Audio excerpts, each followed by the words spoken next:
Call me Mary. I remember walking into that party, feeling like a complete mess. It was just a couple of weeks after Jason, my then boyfriend, decided he had had enough of us. It's not you, it's me, he said, the same old tired line.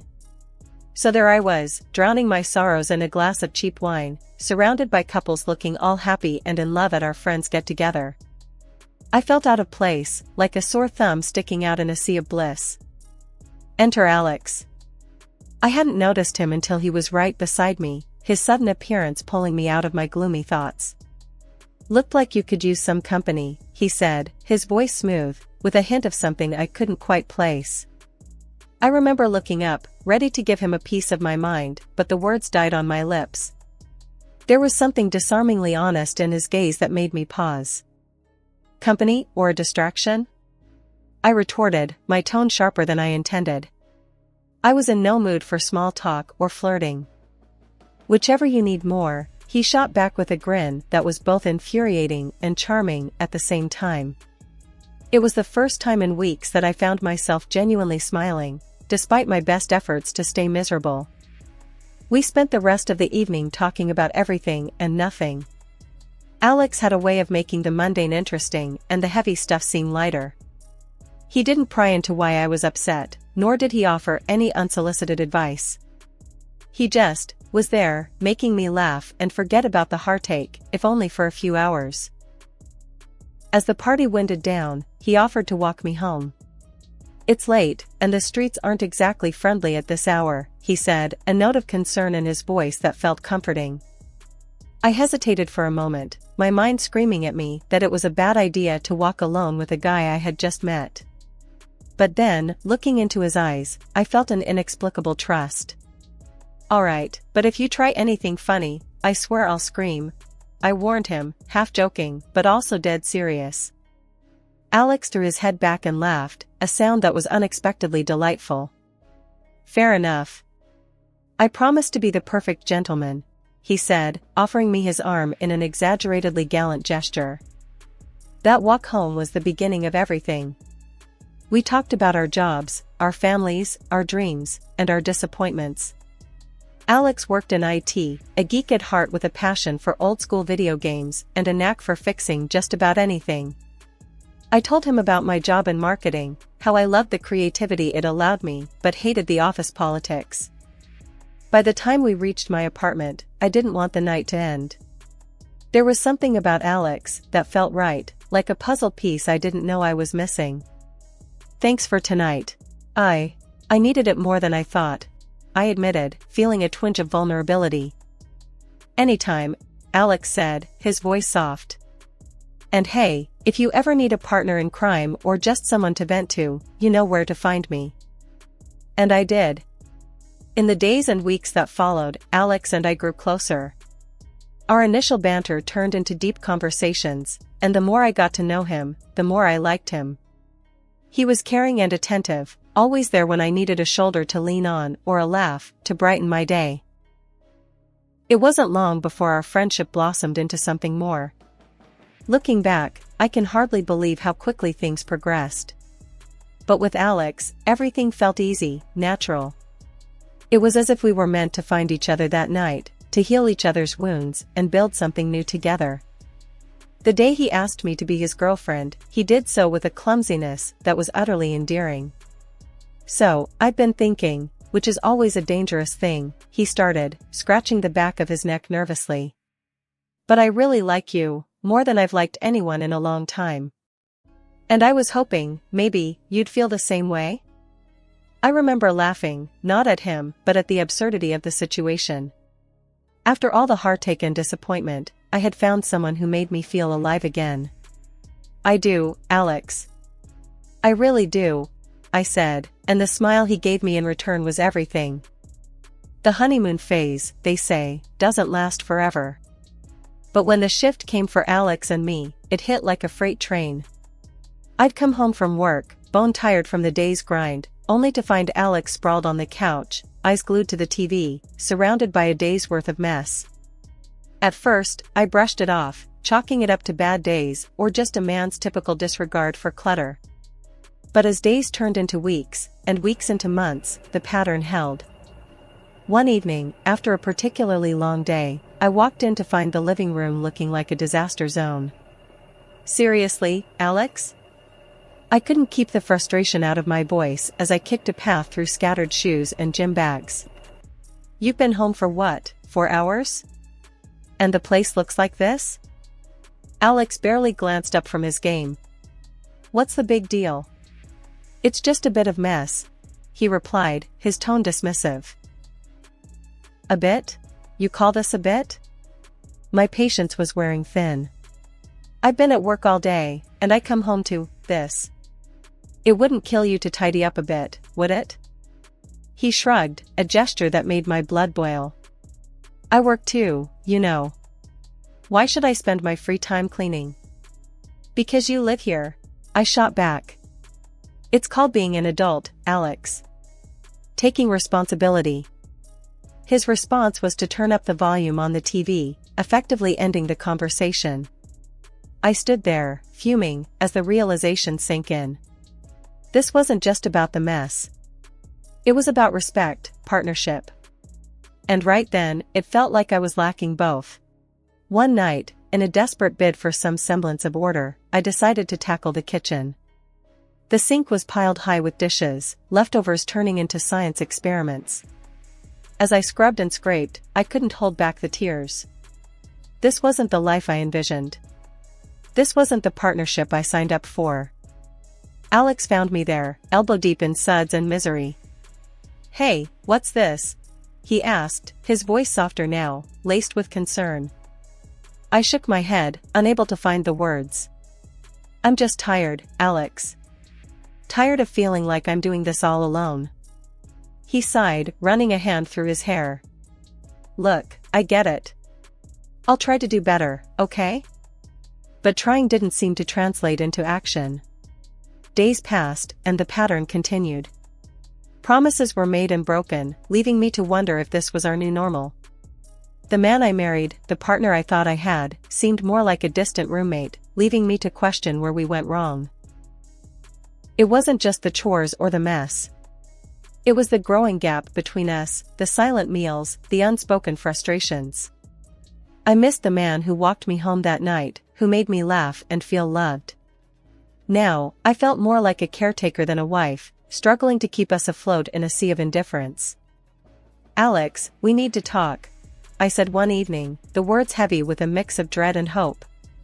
"This isn't working. We're not working. And I don't know how to fix this if you're not willing to meet me halfway." He looked at me then, really looked at me, and for a moment, I saw a flicker of the old Alex. "I know I've been a jerk," he admitted, his voice low. "I'll try harder, I promise." Promises. I wanted to believe them, to hold on to the hope that we could find our way back to each other. But as the days turned into weeks, and the mess remained, those promises felt more like echoes of a past we couldn't reclaim. The mess around the house grew worse, if you can believe it. It wasn't just clothes or dishes anymore. I found dirty socks in the fridge once. Yeah, you heard that right. In the fridge, next to the butter. I walked into the kitchen, ready to make some coffee, and there it was, the sock, chilling with the dairy. "Alex," I yelled, holding up the offending item like it was evidence in a trial. "Explain this." He wandered in, looking bewildered and not the least bit guilty. "Oh, must have dropped it," he said, as if that was a normal thing. "In the fridge? Really, Alex? What's next, shoes in the microwave?" My voice was dripping with sarcasm. I was beyond frustrated. He just shrugged, that infuriating nonchalance on full display. "Could you just chill? It's not a big deal." Not a big deal? I was fuming. "It's disgusting, Alex. Your stuff is everywhere. It's like living in a dumpster." He rolled his eyes, turning to leave. "You're making a mountain out of a molehill. Just pick it up if it bothers you so much." That was the last straw. "I'm not your maid, Alex. This is our home, not your personal landfill. I can't do this anymore. Something's gotta give." We glared at each other, the tension thick. It was clear we were at an impasse. I thought of reaching out to his mom, hoping maybe she could knock some sense into him. Desperate times called for desperate measures, after all. So, I called her. "Hey, Mrs. Thompson, it's me. I don't know what to do about Alex. The mess, the disrespect. I'm at my wit's end." There was a sigh on the other end. "Honey, Alex has always been a slob. I cleaned up after him his whole life. I thought he'd change for you." Her words were like a punch to the gut. "So, what, I'm just supposed to deal with it? Clean up after a grown man because he never learned to do it himself? It's just how he is. He needs someone to take care of him, like I did. Now it's your turn, I suppose." My heart sank. I didn't sign up to be his caretaker. I thought we were partners. She was sympathetic but firm. "You're going to have to talk to him, dear. Lay down the law or something." That's what I should have done years ago. Hanging up, I felt no better. If anything, I felt more alone. It was clear that Alex had grown up pampered and unaccountable. And now, according to his mom, it was my job to reform him. I confronted Alex again, armed with a new resolve. "We need to talk. This can't go on. I'm not your mom, and I'm not here to clean up after you. You're an adult, act like it." It was a conversation we'd had before, but this time I meant business. The ball was in his court now. I could only hope he'd finally play fair. As days turned into weeks and weeks into months, the distance between Alex and me grew wider than the Grand Canyon. Our home felt more like a battleground than a haven. The love and laughter that once filled our space were replaced by silence and tension so thick, you could cut it with a knife. One evening, as I sat at the dinner table alone, staring at the 2 plates of food I'd prepared, waiting for Alex to join me, the weight of our situation hit me hard.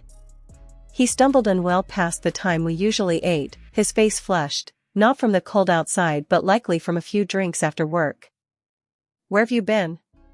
I asked, my voice barely hiding my frustration. It wasn't just about him being late, it was about him being absent when he was right there. Alex shrugged off his coat and dropped it on the chair, not bothering to hang it up. "Out," he said simply, as if that one word was explanation enough. "Out where, Alex? With who?" I pressed on, needing something more than his non-answers. He sighed, a sound of annoyance rather than remorse. "Just out with the guys from work. You know how it is." I didn't, actually.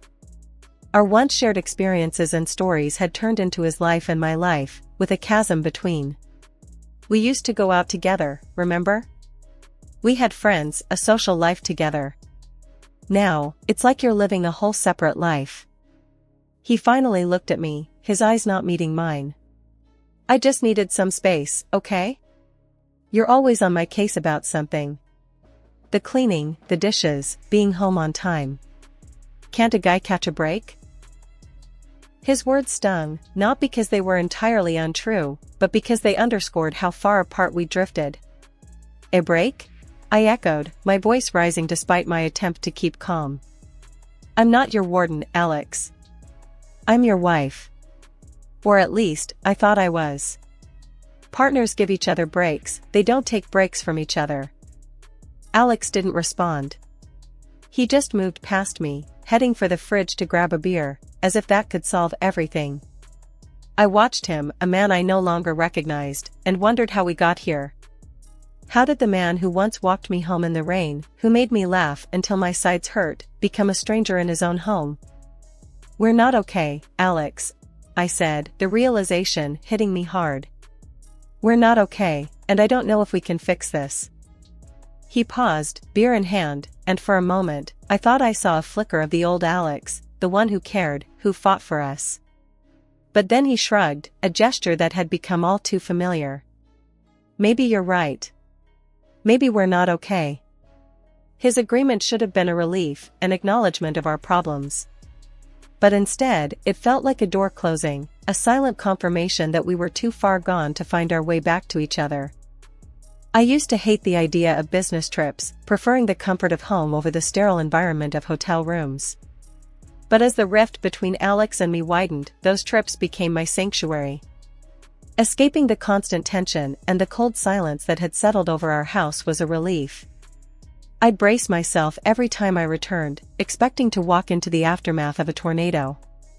Surprisingly, each time I came back, the house was spotless, which was the last thing I expected given Alex's usual disregard for cleanliness. The first couple of times, I was genuinely pleased, thinking maybe Alex had finally decided to pull his weight around the house. "Did you clean up all this?" I asked, unable to hide my shock and a flicker of hope that maybe, just maybe, we could turn a new leaf. Alex just shrugged, an all too familiar, nonchalant gesture that irked me. "Yeah, figured it's the least I could do," he said, but his tone was off, too casual, like he was brushing off more than my question. Something didn't sit right with me, but I pushed it aside, grateful for the clean space, but unsettled by the sudden change. It was after another trip, coming home to the same uncharacteristically clean house, that curiosity got the better of me. I decided to thank the person I thought responsible, his mother. "Mrs. Thompson, thanks for cleaning up the house." "I didn't expect it, but it was a lovely surprise," I said, hoping to convey my genuine appreciation. Her confusion was a slap in the face. "Clean your house? Dear, I haven't been over in months. Alex should be taking care of his own mess, not you or me," she said, her tone a mix of surprise and a bit of annoyance. My heart sank, and a cold realization crept in. Confronting Alex didn't take long after that. "Your mom didn't clean." "So, who did?" "Because it sure wasn't you," I demanded, my patience wearing thin, tired of the lies and the evasiveness. Alex squirmed under the pressure, his usual confident demeanor crumbling. "Look, it's not what you think," he started, but his voice was too hesitant, guilty. I pressed on, needing the truth more than I needed to breathe. "Who's been cleaning our house, Alex?" "Because it's obviously someone." The admission came too quietly, laced with shame. "It's someone I know, she's been helping out while you're away," Alex confessed, finally meeting my gaze, but all I saw was betrayal. "A someone you know? You mean a mistress? You're cheating on me, and her token of affection is cleaning our house?" The absurdity of the situation would have been laughable if it weren't so tragically pathetic. He tried to defend himself, the words fumbling out in a messy spill. "It's not like that. She's just a friend." "A friend who cleans and sleeps with my husband? That's a new one, Alex." My voice was bitter, laced with anger and a heartache that dug deep. I found out about his infidelity not through whispers or clandestine messages, but through a clean house. The irony wasn't lost on me, and though my heart was shattered, I couldn't help but marvel at the bizarre twist my life had taken. After all this, I decided enough was enough. Divorce was the only option left for me. Alex, surprisingly, didn't put up a fight. He let me go without so much as a plea for me to stay. Maybe that was for the best, or maybe it just showed how far apart we'd really grown. A few quiet months passed. I settled into a small, clean apartment that felt more like home than the house I shared with Alex ever did. Just when I started to enjoy my newfound peace, I got a call that turned my calm afternoon upside down. It was Alex's mom, and she was livid. "Come back to Alex this instant," she demanded, her voice sharp and filled with frustration. I pulled the phone away from my ear for a moment, confused. "Excuse me? Why on earth would I do that?" "Because he's a mess without you. His house looks like a pigsty, and I'm sick of cleaning up after him. His habits are driving me insane." I couldn't help but chuckle, though I felt a pang of sympathy for her. "And how is that my problem, Mrs. Thompson? I'm not his keeper anymore." Her voice softened, but the desperation lingered. "Please, he needs someone. His little cleaning lady ran off the moment she saw what a disaster he is." the irony of the situation wasn't lost on me. So, his mistress left because of the mess? That's poetic, in a way. She sighed, defeated. I just don't know what to do with him anymore. I took a deep breath, my decision clear. Mrs. Thompson, I understand it's hard, but I've moved on. Alex needs to learn to take care of himself, and you shouldn't have to clean up his messes either. It's not your job, and it's certainly not mine anymore. There was a pause on the line, and for a moment, I thought she might argue further. Instead, she simply said, I suppose you're right. I'm sorry for bothering you with this. It's okay. I hope things get better for you both, I replied, not unkindly. We ended the call, and I sat there for a moment, reflecting on the strange turn my life had taken. From a cluttered house and a failing marriage to a peaceful, tidy apartment all my own. I couldn't help but smile at the thought. Leaving Alex was the best decision I'd ever made, not just for my sanity, but for my soul. 6 months of silence passed since I walked away from Alex and that chapter of my life. Then, out of the blue, I remembered I had left something important at his place. With a sigh, I decided to retrieve it, thinking it'd be a quick in and out. Standing at the front door of the house we once shared, I knocked, waiting for any sign of life. Nothing. I used my old key to let myself in, not prepared for the scene that greeted me. The house was a disaster zone, garbage everywhere, the air thick with the stench of neglect. What the? I muttered, covering my nose with my sleeve. I called out for Alex, but the silence was my only answer. Concern growing, I checked the house and found him in the bedroom, looking like he hadn't moved in days, surrounded by filth. Alex! I yelled, shaking him gently. He was barely responsive, a shadow of the person he once was. Without hesitation, I dialed for an ambulance and the police, explaining the situation as best I could. When they arrived, I stepped back, watching as they took over, taking Alex to the hospital. As I waited outside, Alex's mom arrived, her face set in a familiar stoic mask. The police explained her son's condition to her, and her response was cold, detached. He's an adult. His choices, his consequences, she said, her voice devoid of any maternal warmth. I couldn't believe her indifference. He could have died in there, I said, anger and disbelief mixing in my voice. She just looked at me, as if I was a stranger speaking a foreign language. Not my responsibility, she stated flatly, turning away to talk to the officers. Standing there, watching the scene unfold, I felt a mix of emotions. Sadness for Alex, anger at his mother, relief that I had moved on. But above all, I felt a sense of closure, knowing that I had done the right thing by leaving when I did. This was no longer my life, my mess to clean up. I had my own path to follow, one that led away from this chaos and towards a future I was still writing. After everything that went down, I found out Alex was placed in a psychiatric hospital. Turns out, he had a progressive mental disorder that made him act the way he did with all that mess and his lack of cleanliness. Hearing that news hit me hard, way harder than I expected.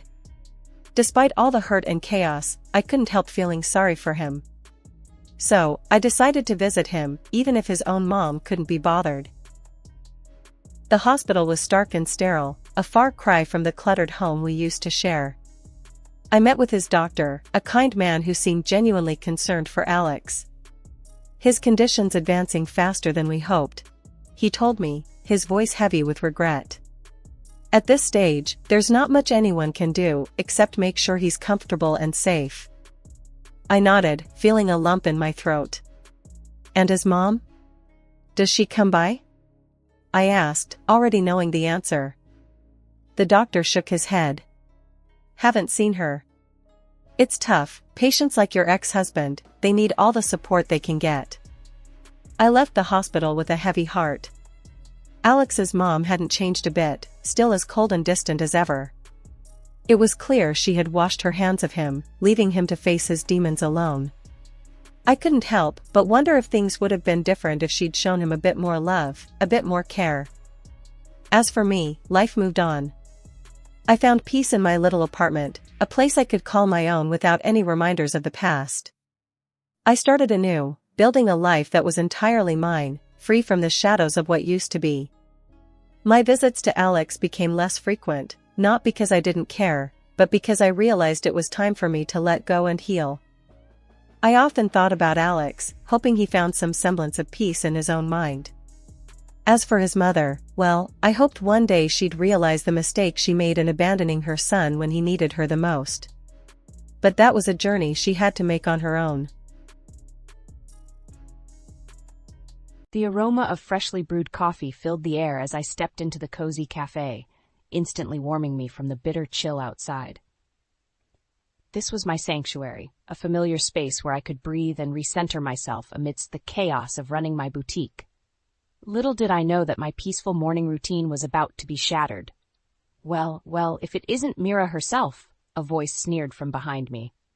I froze, recognizing that condescending tone all too well. Slowly turning, I came face to face with Eli, my ex-husband, looking every bit as smug as I remembered. By his side stood a woman I didn't recognize, her perfectly coiffed hair and designer ensemble radiating an aura of wealth. "Eli," I managed, struggling to keep my voice level. "What a surprise." His lips curled into a cold smile. "Mira, meet Lena, my fiancée and soon-to-be wife." Lena extended a perfectly manicured hand, her engagement ring glittering like a neon sign announcing her status. "So lovely to finally meet you," she cooed, her voice dripping with artificial sweetness. I forced myself to shake her hand, painfully aware of the stark contrast between her polished demeanor and my casual, worn attire. In that moment, I felt small and insignificant in their presence. Now, Lena, don't be too warm towards my ex-wife." Eli chuckled, looping an arm around her waist in a possessive gesture. "She's just the owner of a little boutique, struggling to make ends meet." My cheeks burned with humiliation, but I refused to show weakness. At least my business is built on hard work and integrity, not shady deals like some people. Eli's eyes narrowed dangerously. "Watch your tone, Mira. Wouldn't want to jeopardize that precious little shop of yours now, would we?" Before I could respond, Lena interjected smoothly. "Eli, dear, let's not dwell on unpleasantries. Mira's just upset she couldn't keep a husband satisfied." She tossed me a pitying glance that felt like a slap in the face. Rage bubbled within me, but I swallowed it down, not wanting to give them the satisfaction of a reaction. With as much dignity as I could muster, I turned on my heel and stormed out of the cafe, the weight of their laughter following me into the frigid air. As I marched down the bustling street, tears of humiliation stung my eyes. How dare Eli flaunt his new life as if our marriage meant nothing? And that Lena... Her words cut deeper than any insult, implying I was to blame for our failed relationship. But beneath the hurt and anger, a newfound determination took root. I would not crumble under their disdain. My boutique was more than just a business. It was a testament to my resilience, my very identity, and I would fight tooth and nail to protect it, no matter what challenges came my way. With renewed resolve, I straightened my shoulders and lifted my chin high. Eli and his pretentious fiancée could sneer all they wanted. This was my life, my world, and I would emerge victorious, leaving their scorn as nothing more than a bitter aftertaste. Little did I know that frosty encounter was merely the first taste of a storm brewing on the horizon, one that would test the very limits of my strength and perseverance. I should have seen the signs earlier, the cracks in our marriage that kept widening while I naively tried to plaster them over. Eli's obsession with wealth and status consumed him like a ravenous beast, leaving no room for my dreams or our life together. "Another upscale client wants to book an appointment," I announced one evening, excitement dancing in my voice as I emerged from my makeshift office space. Eli barely glanced up from his laptop, his face pinched with displeasure. "What did I tell you about taking on those snobby upper-class customers? They'll drain you dry with their ridiculous demands." My shoulders slumped, enthusiasm deflating, but this could be huge exposure for the boutique. If I impressed them... "When are you going to give up this silly hobby of yours?" Eli snapped, slamming the laptop shut with a harsh thud. "We need real income, not whatever pennies you collect from those cheap impulse sales." I flinched as if he'd struck me. "It's not just a hobby, Eli. My boutique is my passion, my dream. I thought you supported me." he scoffed, raking a hand through his meticulously styled hair. Even in our most heated arguments, the man was consumed with appearances. Support you in this endless money pit that will never amount to anything substantial? Wake up, Mira. Tears pricked my eyes, but I blinked them back furiously. So my dreams don't matter as long as I'm not making Silicon Valley millions like your big-shot tech friends? Those big-shot friends actually understand the value of hard work and ambition, Eli sneered. Not wasting time on ridiculous pipe dreams that will leave us drowning in debt. His words sliced deeper than any knife. How could the man I loved tear down my aspirations so callously? But this was nothing new. A tired dance we'd performed countless times, with me desperately seeking his approval while he crushed my efforts beneath his polished dress shoes. Little did I know, Eli's contempt ran far deeper than I could have imagined. It wasn't until weeks later, when a close friend revealed the truth about his indiscretions, that the full extent of his betrayal came crashing down upon me. Mira, I'm so sorry, but I saw Eli with another woman. They were intimate. The world seemed to tilt violently as the words registered. Intimate. Another woman, my chest constricted, breath escaping in ragged gasps as the room spun around me. When the pieces finally clicked into place, a cold, hard knot of resentment formed in the pit of my stomach. All the dismissals, the put-downs, the constant belittling, it was merely a smokescreen concealing Eli's ultimate act of disrespect. He had been unfaithful. He had chosen the empty promise of wealth and status over the woman who had loved him unconditionally. And in that moment, something inside me shifted, hardened like steel, tempered by the scorching flames of his deceit. Our divorce was a mere formality after that, a rubber stamp on the death of our crumbled marriage. As I boxed up what remained of our entwined lives, I silently vowed that one day, Eli would realize the gravity of his mistakes. One day I would make him pay for every ounce of anguish and humiliation he had put me through. Vengeance burned brightly in my heart, a blazing inferno that would not be extinguished until I emerged victorious from the ashes of our shattered bonds. The divorce proceedings were finally over, and I was left surveying the smoldering ruins of my life. Eli had taken his share and vanished, leaving me to pick up the pieces alone. But I refused to be a victim any longer. With a newfound determination burning in my veins, I threw myself into resurrecting my boutique from the ashes of our failed marriage. This was my one true passion, the dream Eli had mocked and trampled upon. Well, no more. I secured a small retail space in a slowly gentrifying neighborhood, and it's stretching every last dollar of my settlement to transform it into a stylish haven. Eclectic decor and hand-picked vintage furniture created a warm, inviting atmosphere that reflected my unique vision. The first few months were an uphill battle as I scrambled to rebuild my customer base and attract new clientele.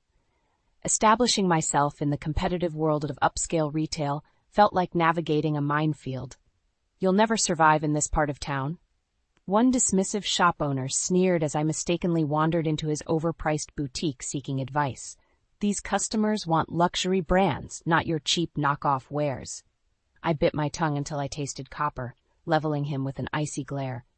My pieces are all meticulously curated and one of a kind, but I wouldn't expect someone who trades in generic mass-produced junk to understand true artistry.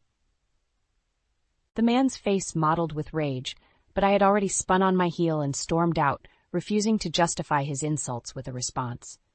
I would prove my worth through actions, not empty words. Day and night, I relentlessly promoted the boutique through social media and local events, determined to make it a success through sheer force of will. Slowly but surely, a loyal customer base emerged, drawn to the personalized experience and unique flair I offered. This dress is absolutely stunning. One repeat customer, Jenna, gushed one afternoon as she twirled in front of the mirror. I'll never find anything like this at those soulless mall chains. I beamed with pride, recalling how she had wandered in months ago, dismissive of the unknown boutique.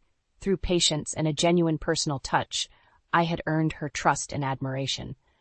I'm just so glad I can provide pieces that make women feel confident and stylish, I replied warmly.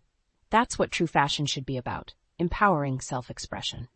As Jenna happily made her purchase, I surveyed my humble but thriving domain. The boutique had become more than just a business. It was a sanctuary, a community crafted through passion and resilience. This was my life's work, built from the shattered remains of a broken dream. No smug ex-husband or disapproving critic could dull the sense of pride and accomplishment that blossomed in my chest. I was a self-made woman who answered to no one but herself. The velvet flame of vengeance may have ignited my rebirth, but it was the joy of creation that kept me going. Little did I know, my path was about to collide with Eli's once more. But this time, I was armored in the strength of my convictions and the unbreakable spirit that had risen from the rubble of our ruined lives. This time, I would emerge the victor. The bell above the boutique door jingled, and I looked up with a welcoming smile that instantly froze on my face. Marie, an old friend from my neighborhood craft circle, stepped inside, her expression grave. "Hey, Marie, what's wrong?" I asked, concern furrowing my brow as she remained uncharacteristically silent. She exhaled heavily, wringing her hands. "Mira, I don't know how to tell you this. I just heard from the community board. Your ex-husband Eli and his new fiancée are planning a major development project." My blood chilled in my veins as realization crept in. "What kind of development?" "A massive luxury condo complex," she replied quietly. "Right here in our neighborhood." The words hung like a damning sentence in the air. I could envision the cold, imposing edifice blotting out the warm, eclectic charm of the area, the same neighborhood that had embraced my humble boutique. It would gentrify and sterilize everything in its wake. "No, he can't do this," I choked out, sinking onto a velvet-tufted ottoman as my legs threatened to give out. "That smug, heartless bastard." Marie's expression twisted in sympathy. "I'm so sorry, Mira. I know this must be incredibly difficult, especially given your history with Eli." My mind whirled as repressed memories and volatile emotions roiled within me like a violent storm. The cruel words, the belittling, the infidelity, it all came crashing back in agonizing clarity, and now he sought to destroy the one thing I had rebuilt from the wreckage of our ruined marriage. No. Not this time. Not again. My shock rapidly transmuted into a blazing fury, tempering my resolve into an unyielding blade of determination. I rose, spine straight as a steel rod, and met Marie's gaze directly. "Well, he's got another thing coming if he thinks I'll just roll over," I stated, acid lacing my tone. "I fought too damn hard to build this boutique from nothing. I clawed my way back from the depths of hell itself when Eli abandoned me. And I'll be damned if I let that miserable snake take it all away." Marie's eyes widened at the intensity blazing in my stare. "Mira, what are you going to do?"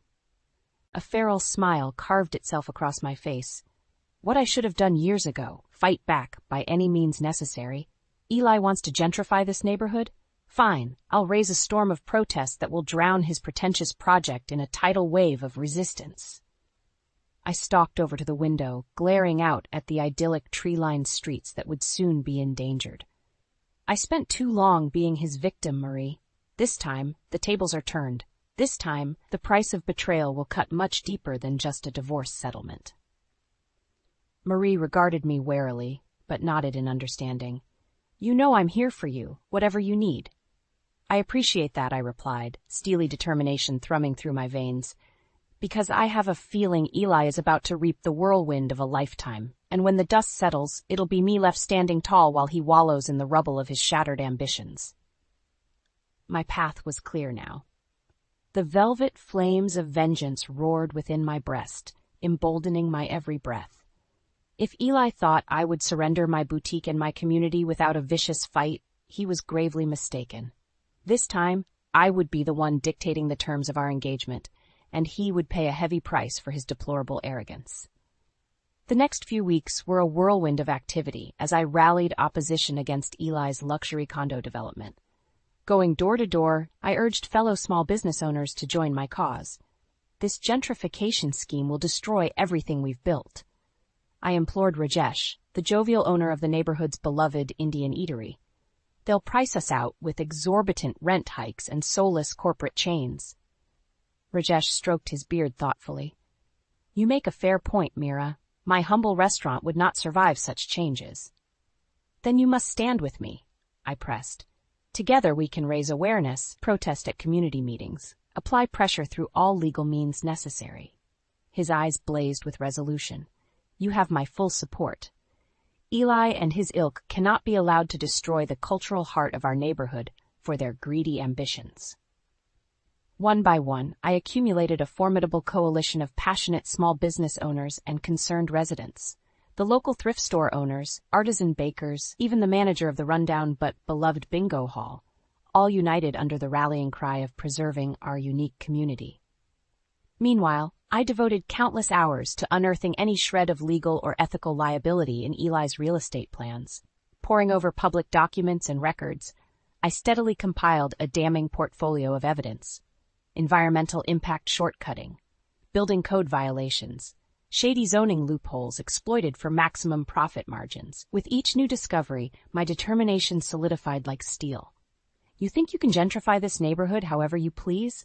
I muttered darkly, meticulously documenting every transgression. "I'll bury you in lawsuits and bureaucratic nightmares until your precious project asphyxiates on its own hubris." Finally, the night of the first community board meeting arrived. Eli and his sleek entourage of investors filed into the overcrowded auditorium, looking every bit the arrogant one-percenters blind to the consequences of their actions. I watched in grim satisfaction as their expressions soured upon seeing the overflowing crowd of protesters, my loyal army armed with posters and unified chants decrying the condo complex. "This is outrageous," Eli hissed as he pushed past me, his walnut eyes flashing with disdain. "You just can't let go of your miserable vendetta, can you, Mira?" I matched his glare with steely defiance. "I'm simply exercising my rights as a citizen to defend my community, Eli. Of course, you're far too arrogant to see past your own greed." His jaw clenched with barely restrained fury, but he seemed to think better of escalating the confrontation as more protesters converged on us. "We'll see how smug you are after this debacle implodes spectacularly," he growled under his breath before storming off. The meeting proved to be merely the opening salvo in my battle to bring Eli's precious development crumbling down. As he launched into his polished pitch, I sat front and center, my arsenal of evidence laid out before me like gleaming ammunition. One by one, I bombarded the hapless presenters and city officials with evidence of malfeasance, building an impenetrable legal quagmire around the complex that would prove near impossible to overcome.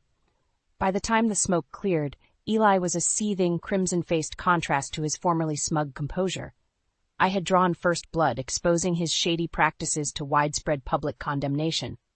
"This isn't over," he snarled as the meeting dispersed amid raucous jeers and protests. "Not by a long shot." I simply smiled thinly, savoring the exquisite taste of retributive justice already on my lips. "Oh, Eli," I purred with lethal sweetness. "You have no idea just how far I'm willing to go to ensure you reap the devastation you've sown. This is merely the opening move in a game you've already lost." Eli's face contorted in impotent rage as he was swept away by the fuming crowd. Let him posture and bluster. I relished the knowledge that this was only the beginning. The fire of vengeance would not be sated until Eli's world lay in smoldering ruins at my feet. He would pay for every indignity, every heartbreak with the shattered shards of his own hubris. And I would be the one wielding the hammer of justice that rained down upon his lofty, unworthy empire. The aftermath of that fateful community meeting left shockwaves reverberating through the city. My methodical exposé of Eli's shady development practices sparked widespread public outcry and media scrutiny. It was open season, and I intended to be the ruthless huntress ensuring my prey had nowhere to run. This is Cynthia Davis, reporting live, where yet another protest is unfolding against the controversial Wilson Luxury Condos project, a blonde reporter announced on the local news, cameras panning across a crowd of angry demonstrators.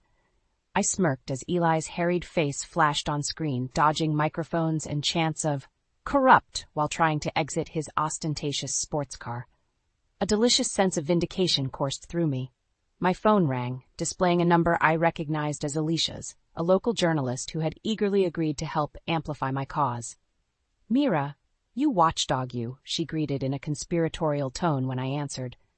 "Thanks to those internal documents you leaked, the Zoning Commission has opened an official inquiry into Wilson's blatant code violations." "Wonderful news," I purred, reveling in Eli's rapidly accumulating woes. "But we're just getting started, Alicia. I have a full dossier on their underhanded dealings, Everything from environmental shortcuts to shady investment laundering. There was a pause, then an incredulous chuckle from Alicia. You really did your homework, didn't you? This will bury those smug bastards in a legal hellscape of their own making. That's the idea, I replied coolly.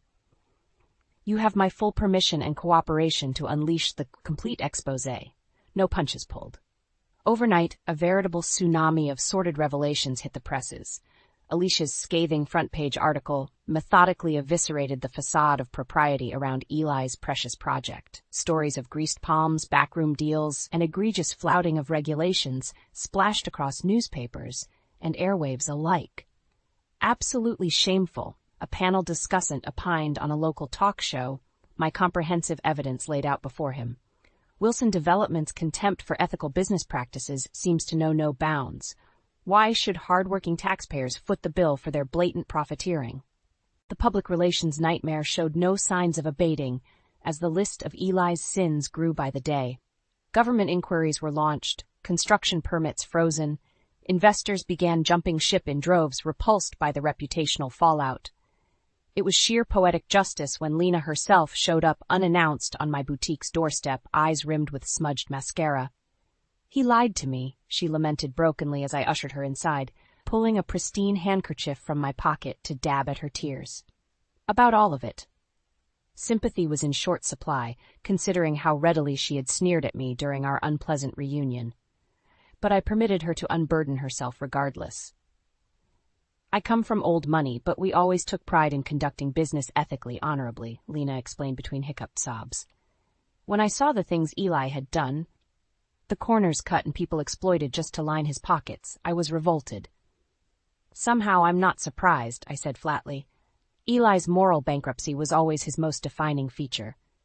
Lena's eyes hardened imperceptibly. Thank you for opening my eyes, Mira. I'm withdrawing all my family's capital from Wilson Development effective immediately. The revelation was a blow that even I hadn't anticipated. A wolfish grin tugged at my lips as I ushered the distraught woman out. Wow, I'm sorry you had to find out this way, Lena. I lied through my teeth. But maybe next time you'll think twice before judging those you deem beneath you. With her familial finances up in smoke and legal pressures mounting from every direction, even Eli could no longer ignore the writing etched in indelible scarlet on the crumbling wall. He slid into the passenger seat of my car one evening, as I was locking up the boutique, his face drooping with barely restrained fury. What do you want, Eli? I asked calmly, unsurprised by his unannounced visit. His jaw clenched as he struggled to maintain his rapidly fraying composure. This has gone too far, Mira. You've humiliated me, sabotaged my entire life's work, alienated the woman I love, all out of some pathetic need for vengeance over our divorce. I simply laughed, loud and genuine, at his impotent outburst. You think this is about mere vengeance? That's just the deliciously sweet icing on top of the justice you've earned through your own reprehensible actions. Reaching across the console, I gripped his rail-thin tie and pulled him toward me until our faces were mere inches apart. Eli recoiled from the ferocity blazing in my gaze. This was about decimating the unethical, greed-fueled empire you were foolish enough to build, I hissed with lethal certitude. You've spent your entire life trampling on the dreams and well-being of others to sate your own ravenous ambition. Well, now it's all been laid bare for the world to see. Releasing him with a contemptuous shove, I drank in the sight of Eli utterly shattered, a pitiful mockery of the arrogant snake who once sought to gentrify my beloved neighborhood out of existence. Don't worry, Eli, I sneered with blistering condescension. I'll be sure to send you a lovely housewarming gift for that quaint new hovel you and your billions can afford. Pulling away, I left him crumpled and defeated on the rain-slicked curb, the pitiable king rat finally dethroned from his rotten empire. The flames of vengeance had been stoked to an inferno, immolating any remnants of Eli's unscrupulous ambitions to ashes, and I would savor every delectable ember until the bitterness between us was finally cauterized, purged from existence forever. In the wake of the expose, Eli's opulent life unraveled with brutal efficiency. The once unstoppable Wilson Luxury Condos project ground to an unceremonious halt as legal challenges and financial penalties piled up. City inspectors swarmed the barren construction site like locusts, issuing violation after violation based on my meticulously compiled evidence. A labyrinth of bureaucratic roadblocks and injunctions erected an impenetrable barrier to the development ever regaining momentum. "It's a quagmire of their own making," a gleeful Alicia reported as footage rolled of the abandoned site behind her. "And a well-deserved reckoning for the corner-cutting, law-flouting hubris Wilson development epitomized." Distressed investors began bailing in droves, terrified of being branded accomplices in the project's unethical dealings. Investment capital swiftly evaporated into vapor as lawsuits compounded. I could scarcely conceal my glee watching Eli's pretentious dreams crash and burn in spectacular fashion. When the news broke that Lena herself had severed all financial ties in disgust, delivering a PR death knell to the beleaguered venture, I couldn't resist a visit to Eli's once glittering high-rise office. "You've got some nerve showing your smug face here," he spat upon seeing me swagger through the door unannounced. I simply shrugged, unfazed by his aggression. "I'm just admiring the scenery as your hollow empire crumbles from the inside out." His bloodshot eyes bored into me with impotent rage. You've destroyed everything I built. My reputation, my business future, my relationship with the only woman I've ever truly loved, all over some petty vendetta." "Wake up and smell the ashes, Eli," I sneered coldly.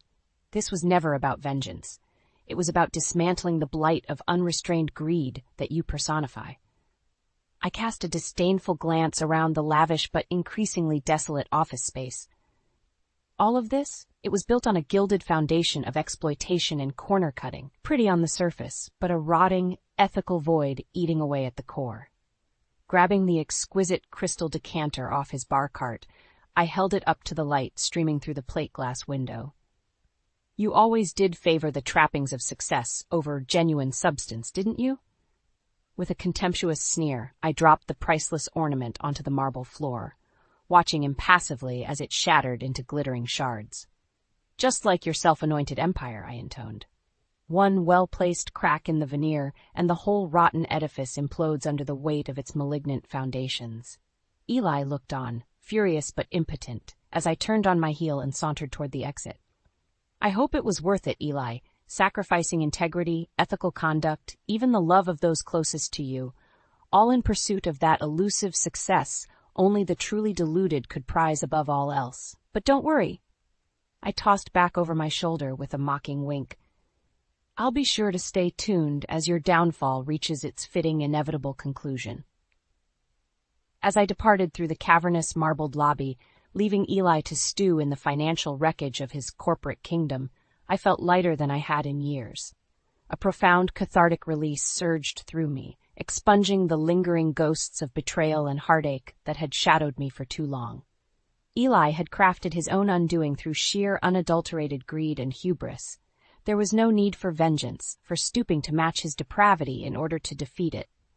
In his quest to create an empire at any ethical cost, he had simply handed me the means to unravel it using the integrity and perseverance he always dismissed as foolish.